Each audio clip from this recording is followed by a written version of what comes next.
Hello guys, welcome back to my channel. ఇవాళ మీకు tasty omelette చేయబోతున్నాను. సో ఆ వీడియో మీకు చూపించబోతున్నాను.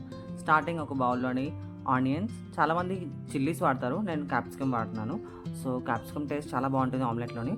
సో క్యాప్సికమ్ ఆనియన్స్తో పాటు కొద్దిగా సాల్ట్, కొద్దిగా కారం, కొద్దిగా పసుపు తీసుకొని మొత్తం అంతా ఒక బ్యాటర్లా చేసుకోవాలి.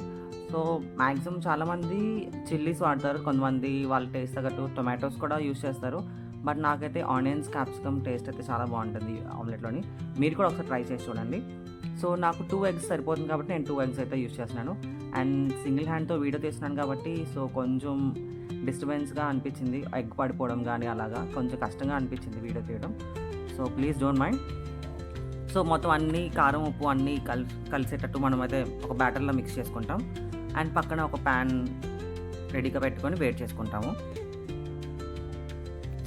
అండ్ నేను కొత్తిమీర కూడా యాడ్ చేసుకుంటాను, కొత్తిమీర ఫ్లేవర్ కూడా చాలా బాగుంటుంది. ప్యాన్ వేడెక్కాక కొద్దిగా ఆయిల్ వేసుకుంటాము. ఆయిల్ వేస్తే మనకి ఆమ్లెట్ వస్తుంది, లేదంటే కొద్దిగా అడుగు అంటుకుపోతుంది. అండ్ ఆయిల్ వేడెక్కాక మనం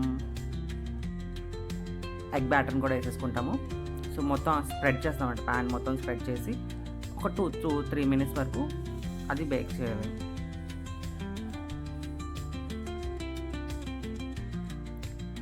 ఈ ఆమ్లెట్ వేడి వేడి అన్నం, టమాటా పచ్చడి కానీ మామిడికాయ పచ్చడితో వేసుకొని తింటే వేరే లెవెల్ అసలు. అండ్ ఆమ్లెట్ నచ్చని వాళ్ళంటే ఎవ్వరూ ఉండరు. సో మీరు కూడా మీ స్టైల్ ఆఫ్ ఆమ్లెట్ ఎలా చేస్తారో నాకు కామెంట్ సెక్షన్లో చేయండి. Thanks for watching my video and please do subscribe and like to my video. Thank you.